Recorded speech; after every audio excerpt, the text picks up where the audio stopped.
Hello and welcome to the third episode of the Football Roundup. You're joined by myself, Jack, once again, and my co-host Taylor. Taylor, would you like to, kick us off with what we're going to discuss in this week's episode? Yeah, well, due to popular demand from previous episodes, we're going to start off with a bit of two truths, one lie. Mm-hmm. And then after that, we're going to move into how VAR and the referees are impacting football currently. After that, we're going to then discuss how bad Liverpool are doing and how they aren't going to make top four. And then there's a big game on Sunday, City versus Liverpool. It pretty much makes the title. I think if we win, we're going to win the title. So we're going to try and win we're going to try and make a combined 11. Yeah, it's got a bit. Right. It's So going let's to be a start bit off of with two truths, one lie. Yeah, let's start off with that. Taylor, do you want to go first? All right, okay. All right, first one. I once had the actual FA Cup stay in my house overnight. Okay. All right. Yeah. All right. Second one. Yeah, go on. I've played football with Phil Foden. Mm-hmm. Okay. And my third one. Going back to last week's podcast, speaking about Edin Dzeko, I have met Edin Dzeko. Okay, so you think that you've had the FA Cup stay in your house. You think that you've played football with Phil Foden. Yeah. And you've met Edin Dzeko. Yeah. I think you may have met Edin Dzeko. I think you may have done. I don't know. So I think you've met Edin Dzeko, but Phil Foden won. You played football with Phil Foden. I am from Manchester. I know. Yeah. How a similar age? How did you play football, Phil Foden? How did you? It was in a summer camp thing when we're about 13ish.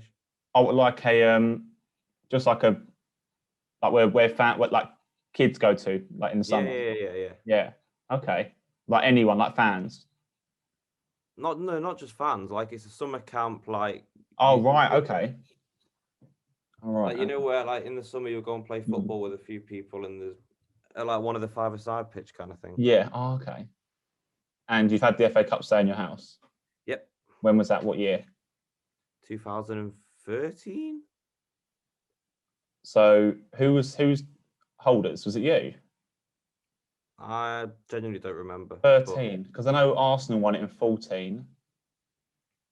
I don't know who the year before was. I'm gonna say FA Cup is the lie. Well, you're wrong. Am I? Yeah. Do you know which one the lie is? What? Foden? I haven't played football with Phil Foden. I should have known. That's Phil Foden would not have gone to a summer camp, would he? No. He'd have been in the academy, yeah. I mean, to be fair, I might have when I was younger, but for all I know, I could have. But yeah, I mean, I don't think I have. But I have got pictures of me with Edin Dzeko and the FA Cup in my house. So if you're watching the YouTube video, you'll see it on the side of the screen. Yeah. Oh. All right. Okay. Right, your turn. I'll go next. Okay. So when I went to New York, the year after. Well, no, it would have been the year Arsenal won the FA Cup. Yeah. I just missed the Arsenal team. I just missed seeing the Arsenal team. I can't remember what station it is. But there was like a set up there and I just missed them. They were playing five-a-side football. I just missed them. I've lifted the FA Cup. It's quite cool. Yeah. I lifted the FA Cup. And I once bumped into Flamini and Thomas Rosicky on the Underground. Right. When did you lift the FA Cup? I lifted the FA Cup when I went to Wembley Stadium for a Wembley tour. So, do you remember what year that was? That was the year before Arsenal won the FA Cup, I think. It might have been the same year, to be honest. It may have been 13, 14, I think. So if that's true, I would have just held the FA Cup and I've pretty much just passed it over to you. Yeah. There you go, have it, yeah. No, yeah, I think it was that season. I think it was the season Arsenal won the FA Cup. Yeah, it was. Right, so Thomas Rosicky and who? Flamini. So you two Arsenal legends. On the Underground, yeah, bumped into him, yeah. Would they be getting the Underground, though? It wasn't on an Arsenal game, surprisingly. But still, surely if you're a professional footballer, they're not going to be getting. It was after they retired, though. Like after they left Arsenal. So it's quite recent. Why were they still in England? Because Rosicky is like partnered with Arsenal, and so is Flamini. So I forgot what the first one was. The first one was what was the first one? Let me get it back up. The first one was I just missed the Arsenal team in New York. Oh yeah. I feel like that one's true. I feel like that one's definitely true. You can't have made something up like that. Yeah. No. Oh God, it's a tricky one. Yeah, I'm just gonna say the Flamini and the Rosicky ones are lie. You got it right. Yeah, you got it right. Oh, really? Nice. Yeah, it's quite easy. I should have thought about the lie a bit more. Yeah, good point. Yeah, why would Rosicky and Flamini be in England if they wouldn't playing for Arsenal? Stupid. God. Right. But yeah, there you go. We should make a points table for 2 choose 1 lie. I think it's 1-0. It'd be 1-0, wouldn't it? Yeah, I won last week. Oh God. I'll set that up at some point. Yeah. God. Well, yeah. I did just miss the Arsenal team. There was like, I can't remember what station it is in New York, but there was like this 5-a-side thing, and it was for like the American tour Arsenal were doing like pre-season. And as soon as we walked away, I saw on like Instagram, Facebook, and Twitter that like 5 minutes later they just turned up. So I was fuming. But anyway, moving on sort of from Arsenal and what happened at what happened midweek, the impact of, this leads us on to the first discussion point really, VAR and referees. Taylor, what do you think? What do you think? Do you think it's ruining football? Do you think it's spoiling the enjoyment? Do you think it's ruining the game? What are your opinions on it? If you ask me, I like VAR, but I don't like how it's used. No. So agreed. I like the idea of VAR. I don't like. I think the people that use it are also a bit dodgy, especially in England. Yeah. Oh my God. It's true. The referees, I think, are not great. I think they make too many inconsistent decisions. Yeah. Like think in the World Cup. What did you think of VAR then? VAR in the World Cup? Yeah. Oh God. It went quite smoothly. You didn't really notice it, really, did you? No. I mean, I can't really remember anything that that was controversial during the World Cup when it was being used. Like when you scored a goal, you were like, "Oh, yeah, celebrating." Whereas now, if you score a goal, your head automatically goes, "Exactly." Oh no, VAR. What they say? VAR. What's it going to do? Yeah. I mean, obviously, so many people have talked about VAR, but I think there's a new side to VAR, and as you said, there it's the people who are behind it and people who use it to make decisions. And obviously, that's the referees that don't, in this country, they've sort of got the arrogance and sort of like this belief that you can't say anything to referees anymore, can you? You can't question the decision. And once it's in place, you can't really get it overturned. But I mean, once said Arsene Wenger, it was like, no English referee will go to a World Cup because how poor they are. And I feel like they also have a lot of bias towards the bigger teams. Like they say they don't, but it's obvious to see. Yeah, it is obvious. And another thing is they're not consistent with their decision making. It's like the Bednarek and David Luiz situation. They overturned Bednarek's red card, which wasn't a red card anyway, but they kept David Luiz. But there was more. That's because Southampton's a bigger team than Arsenal now. Yeah, it's true. It's true. That's the reason why. Favouring the bigger teams. But it's the twisting of the rules. You've got this rule in place: is if you don't go for the ball and you accidentally touch a player, it's a straight red. It's a straight red. Like if you don't go for the ball, if you don't even attempt, it's a straight red. But if you attempt to go for the ball, if you absolutely decapitate a player while they're running through on goal, it's only a yellow.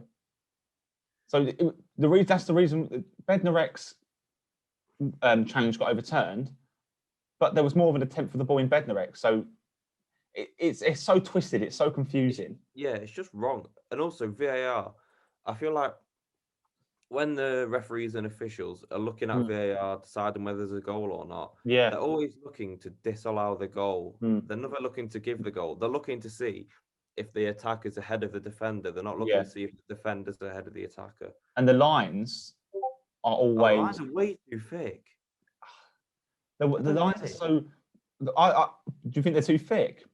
Yeah, because the lines they draw down from What down? shoulder. What upwards? No. The lines they draw down from the shoulder to the ground are quite thin. Yeah, But then the that's what I lines mean. that go across the pitch they're checking The lines across way too thick.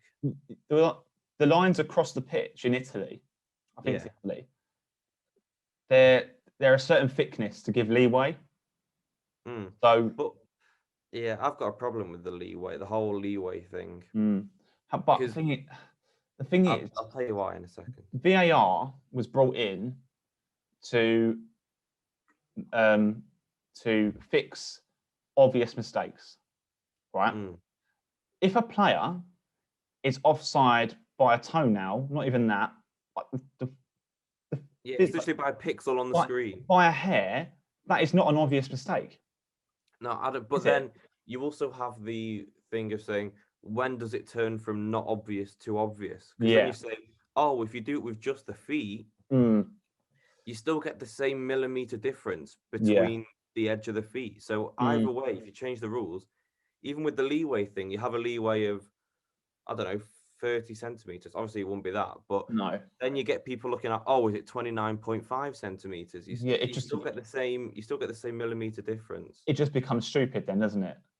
Yeah. It just does become stupid. In a way, VAR is good, and in a way, it's bad. But to make it, better. Like in other leagues, it's fine. It's doing well. It's just you don't. In other leagues, when you're watching it, you don't think of VAR. You're watching the game. Yeah, but in England, when watching a game, as soon as you score a goal, you think, "Oh, VAR. What's it going to be now?" Imagine the Aguero 3-2 QPR. Aguero scored that goal, and then you have to wait. one cheers because everyone's thinking, "Oh no, a VAR going to rule it out." It's madness. Have you got any ways of improving it? Do you think VAR? You can improve it anyway? Yeah.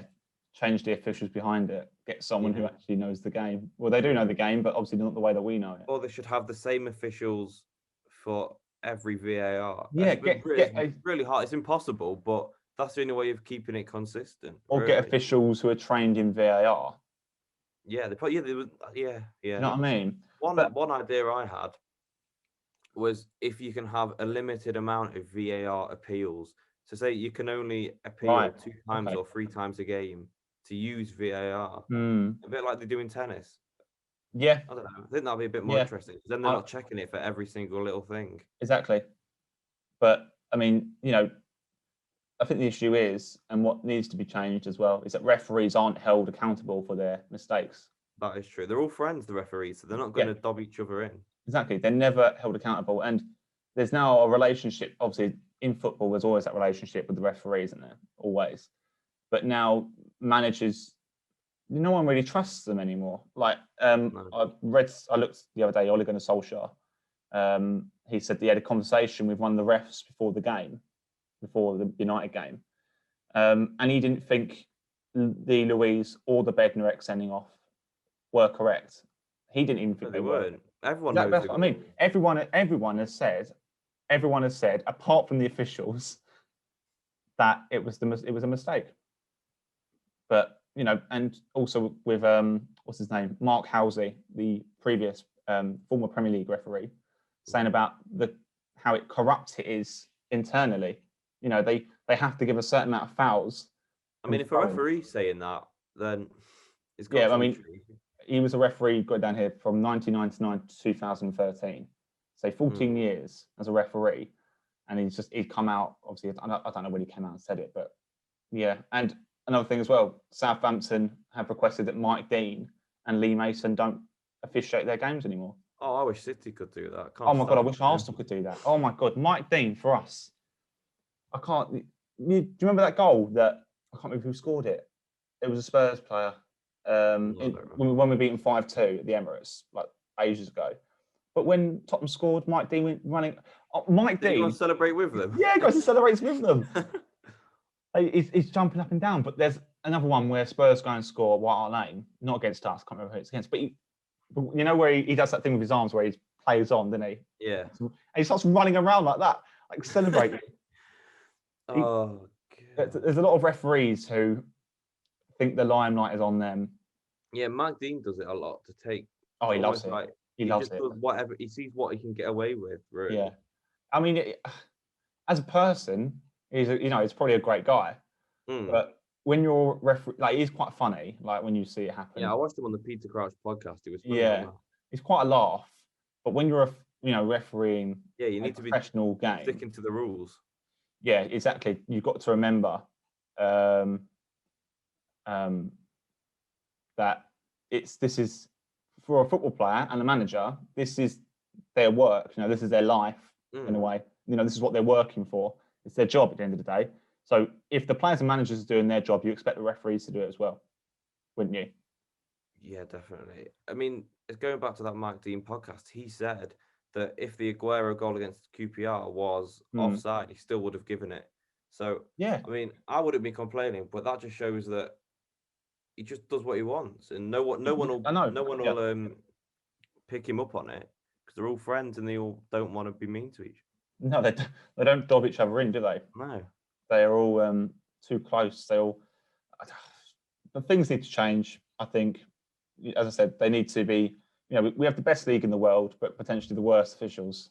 Yeah, don't we? When Charlie Austin had that rant.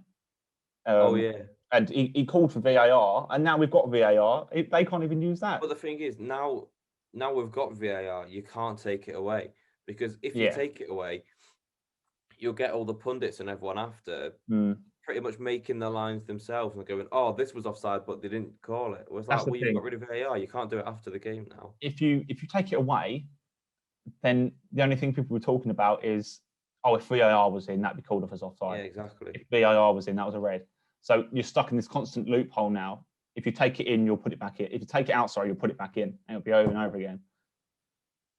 But we're just stuck now in this situation where referees need to be held accountable, and there needs to be consistency as well with the decision makings. So, but yeah, it's a long discussion point. We could ramble on for hours. I think we could debate for hours. Yeah, with referees and VAR and the rules of football, it's never ending, right? It is never ending. I mean, yeah, it's never ending really. There's always an issue that comes up, isn't there?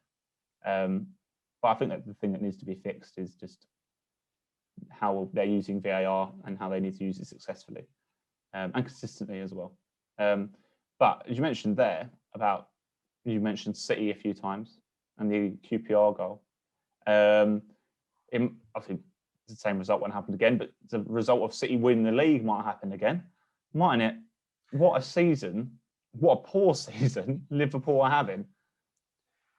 Yeah, at the start of the season, they were the ones that were almost guaranteed to win it. No one else was playing well. Liverpool were ready. They were the winners. They were on track to win again. But sorry, Liverpool fans. I mean, it's not happening. Not happening. It's definitely not happening now. I mean, it's a long road. I know we spoke about it last week about City running away with it, but I think we're going to focus on Liverpool this week. They lost to Brighton 1-0. They lost to Brighton 1-0. Brighton looked the better team as well. To be fair to Brighton, they beat Spurs the other week and they've beaten Liverpool now. They're not having a bad. They're not having a bad run. They're not a bad side, but you expect the champions of England to beat Brighton. They lost 1-0 to Burnley as well, Liverpool. So yeah, exactly. Lost 1-0 to Burnley. Brighton. I remember the Burnley and Brighton was their first 2 consecutive home defeats since 2012. Yeah. Now that's bad. That's bad. But also, it can't be that bad, surely, because surely it just shows how good they've been doing to not lose 2 home games in a row for that long. Yeah. At the end of the day, they have just lost 2 home games in a row, and they haven't scored at home for 3 consecutive games. Like, it's not looking good. Not good at all. But it comes down to losing Van Dijk, I think. Yeah. Don't you think? Losing Van Dijk and losing. And then every other centre back they've got. Yeah, I know. Matip's just got injured. Yeah, I know. He's out for the season, isn't he? Yeah. I mean, it's that I think Liverpool have lost their spine. They've lost their base. Yeah. If you look at all the teams that have won the league, they've had a spine down the middle, and Liverpool have lost part of theirs, and that's why they aren't winning. Like, that's why we didn't. That's why we couldn't win it. Like when Liverpool won it, because we didn't have the company. Company had gone. It just wasn't happening. No, that's the thing. Yeah, as you said, they have brought in this Kabak who plays for Schalke, who's meant to be good. However, I think they were just too desperate for a centre back, and they just signed whoever they could. They just signed. I mean, they signed. I think they've only won one game all season.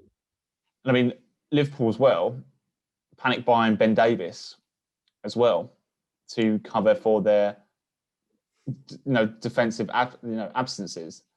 I think the centre backs they've got now aren't great. Like no. they've brought in this Ben Davies who's not a great centre back. Mm-mm. Kabak, who's only won one game all season. That Nat Phillips, who looks horrendous. Yeah, like, I want him to play against City on Sunday. Yeah, that's the thing. As you mentioned, if you look back in history, every title-winning side has a solid defense, and that is not a title-winning defense, is it at all? Oh, if you had Van Dijk at the back with you say Matip was injured, isn't he? He's out for the season. Van Dijk at Matip. I mean, Matip's okay. Obviously, Gomez. Or Gomez. Yeah, even Gomez. That it could be seen as a title-winning side, but with the defense they've got at the moment, it's not good enough. I mean, they've lost 4 games this season, and they're 7 points behind City, and we've got a game in hand. Exactly. So it could become 13. It could become 13 points, and by that point, I think Liverpool are out of the race. Really, with the amount of games we've got left to go, I think they could be out of it. Well, never mind out of the race. They might be out of the top 4 the way they're going. That is just. I mean, especially with the other teams playing well around them, like West Ham, Chelsea are picking up form, Leicester are playing well. They might struggle. I think they might. It'll be difficult, but with this topsy-turvy season we're having so far, anything can happen, can't it? Really, West Ham. Apart from them winning the league. Yeah, obviously, apart from them winning the league, obviously, but we're talking about. I can't believe we're having this conversation. Liverpool not getting top 4. I know, you wouldn't have thought it, would you? They've got 97 points and 99 points in the last 2 seasons, and now they're that far behind. I think now they are something like 24 points off worse than they were last season. They were. So they would be running away with it this season if they continued it, wouldn't they? They'd be absolutely. Pretty much, yeah. Yeah. Wow. I mean, their next 3 fixtures, obviously, against Man City, which is, I think, a decider for whether they get top 4 or not. I think it's a decider for us winning the league and for Liverpool top 4. So both teams are going to really be fighting for it. Because the teams around Liverpool are all playing well, aren't they? They're sort of There's teams around them that can compete for spaces with Liverpool with the form that they're on. So I mean, and then they've got Leicester, which is another big game, and Everton as well. So actually, they've got 3 games now where it's going to be quite a challenge to pick their season up with the 3 fixtures they've got. The way Liverpool play, they do play better against the better sides. Yeah. So playing against City and Leicester and Everton could go in their favour. Like they beat Spurs 3-1, but then they go and lose to Brighton and Burnley. So, I mean, they play so poor against the bottom 6. I've got to start here. Out of 7 games in the against the bottom 6 this season, a total of 21 points they could have earned. They've earned 7. Oh They've my only God! Scored 5 goals in those games. Wow. That is a stat. That is a stat and a half. That. Oh my God. That is 7 out of 21 points against the bottom 6. You say 7 games against the bottom 6 this season. Yeah, that's unbelievable. I can't believe that. That's like it's pretty much them drawing every game. Yeah. Well, they have been, haven't they? Really, they've been drawing a lot of games. Yeah. And I mean, they've lost 4 now. And that's the reason why City are going to, thanks to Liverpool performances, Man City are continuing to run away with it. Obviously, you won 2-0, didn't you, against Burnley? Yeah.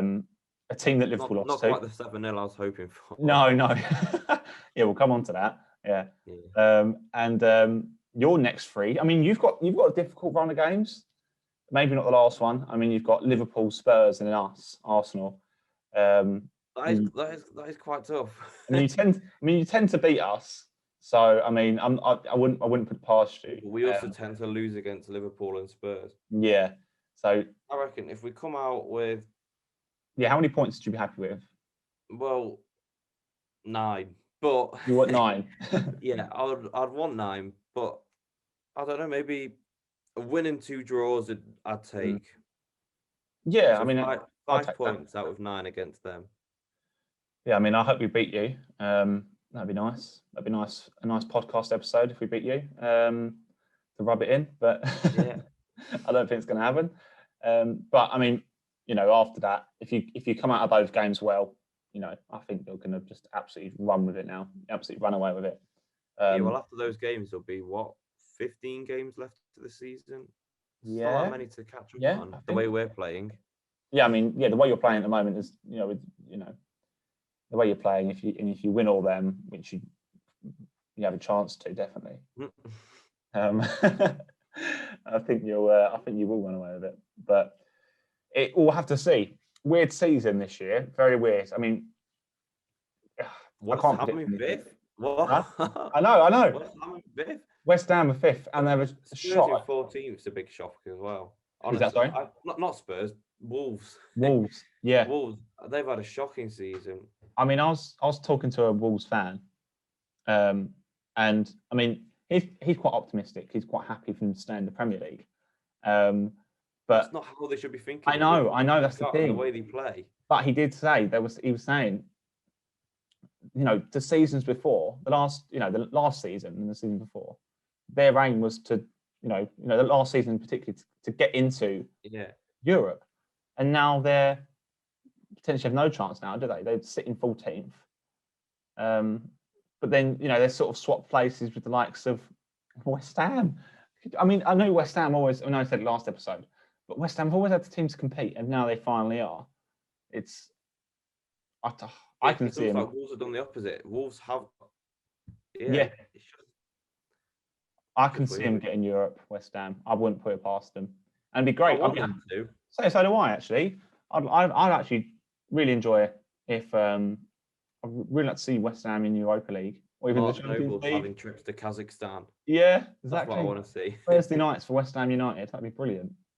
That'd be fantastic to see. But anyway, moving on from West Ham, focus on Man City a bit more and Liverpool. Have you put together your Man City and Liverpool combined 11?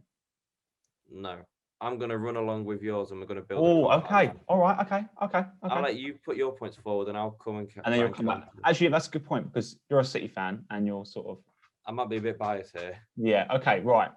I think goalkeeper's quite obvious. Obviously, Ederson. Wait, just confirm before we start. Are we doing this on current form this season or just overall? I've gone on current form. Okay, fine. We'll do current. That's form. what I've gone on at the moment.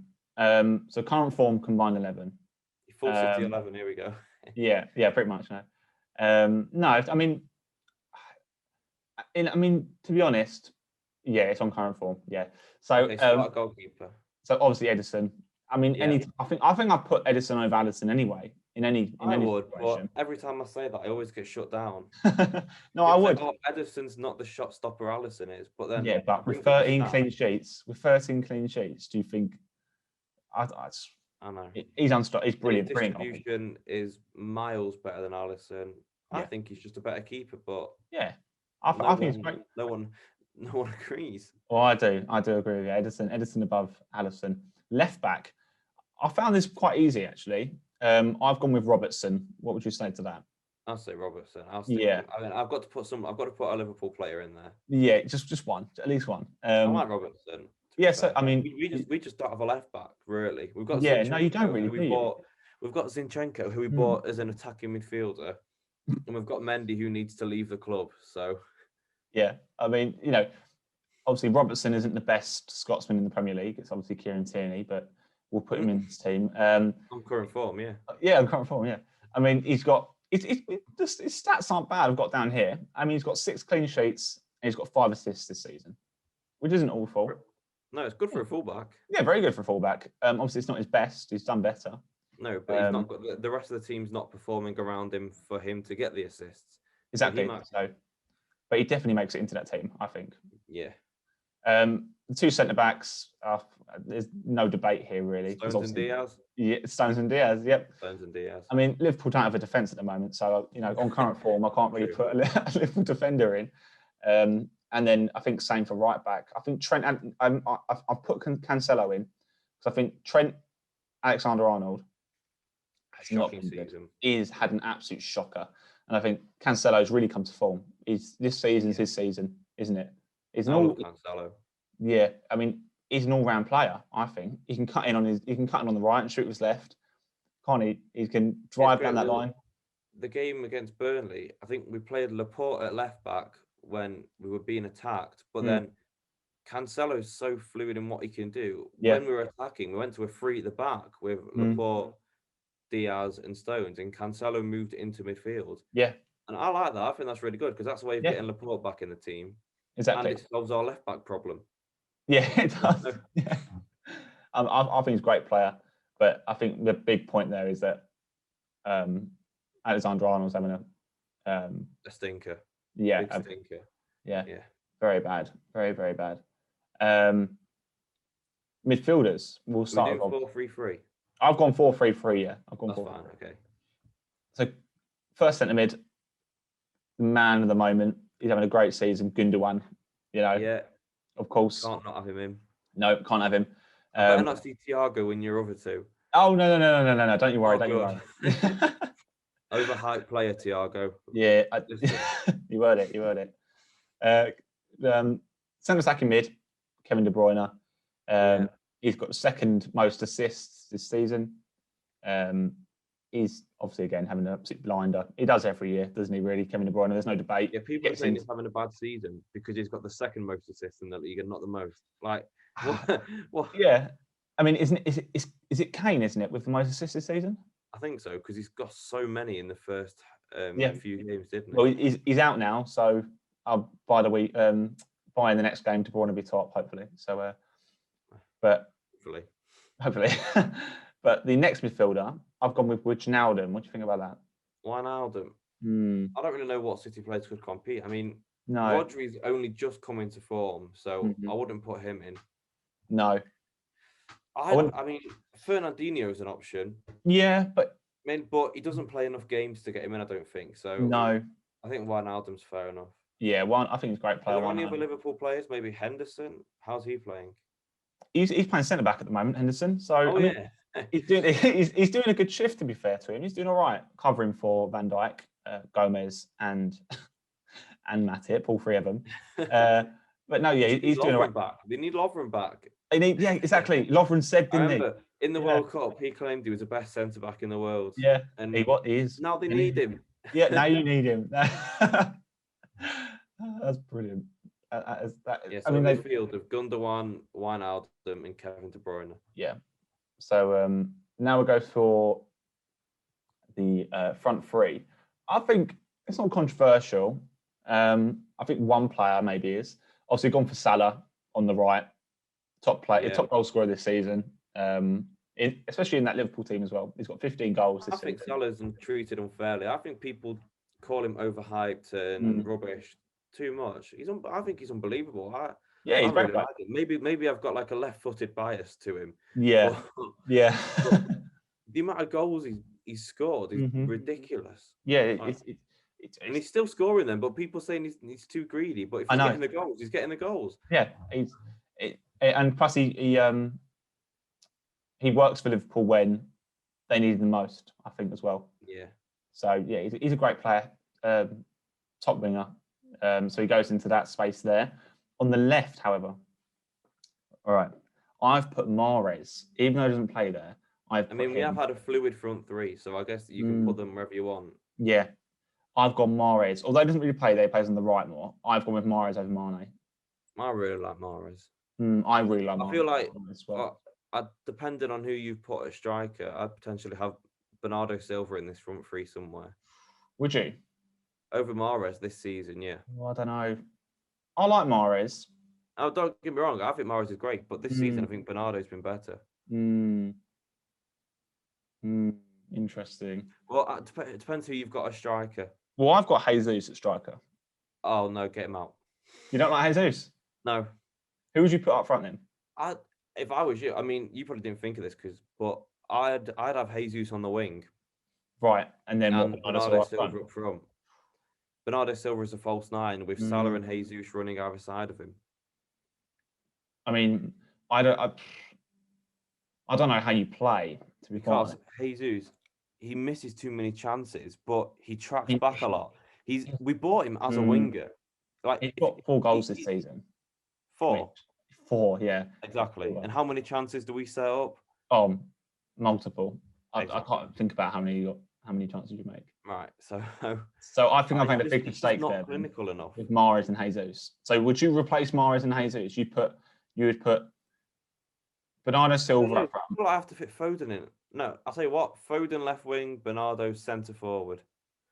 That's what I do. What do you think? We need to come to a decision. So you would replace Foden for Mahrez? I think Foden's had a better season. But as a winger? He has played left wing all season, whereas Mahrez hasn't. Foden's been playing on the left. We'll put Foden there then. We'll put Foden left wing, and then up front we'll put. There's no way I'm having Jesus. I'm not having it. Why not? He's a great player. Yeah, but not a striker. He's not a striker. No. Okay, so we'll run through it. So in goal, Ederson. Left back, Robertson. Centre backs, Stones and Diaz. You can't really debate that. Cancelo right back. Gundogan, Wijnaldum, and Kevin De Bruyne in the midfield. Then Salah, Foden, and Bernardo Silva up front. Then. Have you got anyone else you can think of that you might want to fit in? Honourable mentions. Yeah. I think Henderson. You know what? Jesus can sit on the bench. Well, yeah, we'll put Jesus on the bench. Let him sit there. Him and Mahrez. I like Mahrez, but I think Henderson. He's been great this season. Fabinho, if Stones and Diaz weren't playing so well, I think Fabinho would have definitely made it in a centre back. I think Firmino's essentially. What about Fabinho at CDM instead of Wijnaldum? What, instead of Wijnaldum? Yeah. I don't know. I really like Wijnaldum. I like Wijnaldum. We'll keep Wijnaldum in. Yeah. But yeah, Torres, I think he's a great player. Yeah, he's great. Firmino, he can play with the under-23s because he's not having a good season, is he? He's having a very bad season. There, to be honest. Yeah. But I think that's quite a solid team. It's quite a solid team. I think the defence is quite solid. If you put Robertson in your defence, that'd be mad, wouldn't it? Imagine Robertson. You need a left back. Yeah, just get Robertson in and then you'll be right. But no, that's a very solid team. I doubt they'll give us Robertson. He's like their only fit defender at the moment. Yeah, exactly. Yeah, they're not going to give you Robertson. They're not going to do that. But that's quite a solid team. I'm glad we came to the decision. Wasn't hard. But are we going to do our predictions and results? Yeah, right. We'll run through the 20 games that happened last week. 20 games. I'll try and I'll pick out the key moments. I'll try and speed through them a bit. So, second game, I predicted 2-2 with West Brom and Fulham. So, you said 2-1 to West Brom, so you didn't get any points for that. I got 5. Good. What else happened? I predicted Chelsea versus Burnley, correct? 2-0 to Chelsea. Yeah. What did I put? You put 2-1 to Chelsea, so you got 2 points. Yeah, I got 2 points. That's all right. That's not too bad. Yeah. I said 4-0 to Leicester against Leeds, and it was 3-1 to Leeds. So I think we did 2-1 on that. You said 1-0 to Leeds, so you got the 2 points. Oh, yes. Get in. Look at that. And then the next game was West Ham versus Liverpool. I said 2-1 to West Ham. Liverpool won 3-1. Yeah. Remember what you put for that game? 3-1 Liverpool? Yeah. Did I? That one right. Yeah. And Brighton beat Spurs 1-0. So I didn't get any points for that. And you got 2 because you said 2-0 to Brighton. Yeah. Look at that. Predictions. Yeah. You did very well this week. I can't lie. Did I? The next run of games were a bit iffy. And then obviously Burnley versus City wasn't quite the 7-0 I was hoping for. No. But it was 2-0. But you got it right. You said it was 2. You said it was going to be 2-0. Smashed it. Then the next game, 2-0 to Leicester against Fulham. I backed Fulham to win. Don't know why. I think that was the one I was going to change, wasn't it? And I just didn't. Yeah. But you said 2-0 to Leicester, so you got another 5 points there. Yeah, smashing it. Then the next game, it was 2-1 to Everton against Leeds. You said 2-1 to Everton against Leeds. Oh my God. Got another 5 points. And then that was about it. So at the end of 20 games, a maximum of 100 points. Yeah. Which is pretty much impossible to get. I got 22 and you ended up with 32. 32?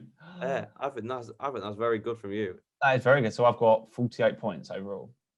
So we both got, let me find it.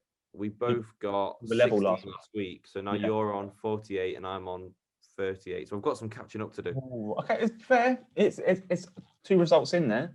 It's not that So far. this week, Yeah. I've So gone a bit more boring, I think. have you? I've gone a bit. Oh, I have gone a bit outrageous. But to be fair, my ones have been outrageous. So Yeah, but this season's been outrageous. The results have been it's sort of unpredictable, really. I mean, the 9-0 United I know. against Yeah. Southampton. Didn't see that coming. I'm pretty sure I had Southampton to win. God, how wrong you got that. But yeah, I mean, it's been a bit of an outrageous season. So any outrageous predictions, I wouldn't put it Could past. happen. Yeah, exactly. So we're going to run through them now. Yeah. Okay, right. I'll kick us off. So Aston Villa versus Arsenal. What have you put down for that? 2-1 Arsenal. Okay, I've gone 3-1. Simple. I've gone 3-1 to Arsenal. 3-1 Arsenal. Yeah, I reckon we'll score 3 times. Where Aston? Oh, Aston Villa are just ahead of Arsenal in the league. I know. But Aston Villa have still got 2 games in hand. Yeah, I know. So it's a bit of a Well, I back Arsenal. Yeah, so I'd give you a win for once. Yeah. So you've gone 2-1. I've gone 3-1. Burnley Brighton. I mean, Brighton on a bit of a roll. So I've gone 1-0 Brighton again. I think it'll be. I mean, these are the teams that both beat Liverpool 1-0. Mm-hmm. I think it'll be quite a boring game. I've gone for 1-0. 1-0. I can see it, but I've favoured Brighton that one.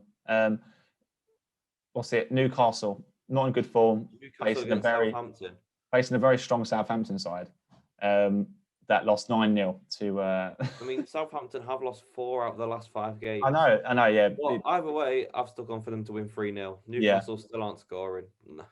No, I mean, Southampton, after losing 9-0, I think they're going to want to fight back, aren't they? Yeah, they're going to have to bounce back. So I've gone for 2-1 Southampton. And next one is Fulham West Ham. I think it'll be an interesting one. I think both teams will be quite attacking in this one. So yeah, I've gone for 2-2. See, I've gone 3-0 West Ham. I think West Ham are going to, 3-1. I think they're going to. I mean, looking at Fulham's form now, they haven't won a game in their last 5. Yeah. But you never know. You never know. I think West Ham are going to continue their. They're going to continue their. Jailings is going to pull out another masterclass. Exactly, mate. I think they're going to continue their quest for European football. I think they're going to absolutely run riot against Fulham. Now, it's quite a big one. Obviously, Man United beat Southampton 9-0, and they face Everton. What have you put down for this one? What have you put? Oh, it was a really hard one to predict because it just could go either way. Yeah. But I've gone for 2-1 to United. I've gone 2-0 Everton. I predicted United to lose both their games last week, and I didn't get any points for it. So, oh bless me. Yeah, I mean, I think this week's going to be the week that Man United will lose to. I hope so. If they lose, then I'm happy. If they win, I'll get some points. Yeah, exactly. So either way, someone will get some points. So I mean, unless it's a draw, which I hope it isn't. But 2-0 Everton. Yeah, 2-0 I've got. Spurs West Brom. Now, I've been a bit biased here. I've gone for 1-0 West Brom against Spurs. Well, I haven't. I've gone for 3-0 Spurs. 3-0 Spurs. That's fair enough. That's more likely. But yeah, again, outrageous predictions. Next one. I've got a biased one coming up. So. Oh, I can imagine. Wolves Leicester. What have you gone for that? 3-1 to Leicester, I reckon. Leicester, I like Leicester, and Wolves just aren't performing. So, see, I've gone. I think it'd be quite close. I've gone for 2-2. I think. Not that far off, I guess. No, I mean obviously they beat Arsenal. So I mean, feel like that's also one of the games where you expect a lot of goals, but then it's definitely just going to end up being like a 0-0 or a 1-0, isn't it? You can. It always happens. Yeah, so I mean, Wolves have sort of bounced back. I mean, they had a bit of help from the officials last week. This week even, I've gone. Still triggered a bit about that one then. Huh? Still triggered a bit about that one. A little bit. But I'm going to say 2-2. Liverpool Man City. Go on, you can go first. All right, 4-0 City. Well, I'm not far off. I've gone 2-0. I've gone 2-0 City. I think you'll have a comfortable result against them, I think. I'm just hoping Liverpool don't perform against us like they always do, and we're clinical. Yeah, I mean, I think you will be. I think you'll win comfortably. I think. Stones and Diaz, I can see getting another clean sheet. Yeah, I mean, I can't see. I can't see them not at this point. No, but next game, Sheffield United, Chelsea. Like boring again, 2-0 to Chelsea. I think Chelsea concede. I've gone 2-1. I've gone 2-1. Tuchel's made the defense quite solid though, I think. So true, but I think they will. I think Sheffield United, they're quite a hard team to, although they're quite low down. They've been proven to be a. yeah, but now Chelsea with this three at the back formation with the wing backs, I feel like they'll overload and then they'll almost counter Fulham's. Sheffield's United. Sheffield's five at the back with 5 forwards. Almost. Yeah. No, good point. But I think they'll score Sheffield United. And last game, Leeds versus Crystal Palace. I think Leeds might carry on their good form and they'll win 2-0. I've gone 2-1 Leeds. I think they'll continue it, as you said. I think I'd say good form. I think they lost their last game, but they're not playing bad. They're not playing awfully. But yeah, I can't see Palace winning that, to be honest. No. But yeah, Leeds 2, Crystal Palace 1. So that wraps it up, really. I mean, if you get 2 results perfectly right, and if I get 2 more than you, then exactly, then you're in front. It's quite close. Yeah. So I mean, a few of mine are a bit outrageous, but we'll have to see what happens. But I think that sort of wraps it up, doesn't it, for this week? I think we've covered everything. Yeah, pretty much covered everything we wanted to talk about. So yeah, just thanks again. Once again, sorry, thank you for watching the Football Roundup podcast. If you're watching it on YouTube, don't forget to like and subscribe, and also share it around. We really appreciate. Let us know if you want more Two Truths One Lie. Yes, yeah. Comment below. Yeah, comment below what you'd like to see again. Do you want to see return of under or overrated? Yeah, there's anything that you'd like to see on the podcast. Comment it down below. And if you're listening to us on Spotify, don't forget to also share this around and give us a follow as well. So, I mean, we're all wrapped up, and we'll see next week when we'll come back and we'll talk about Man City. Absolutely thrashing Liverpool. Absolutely thrashing Liverpool.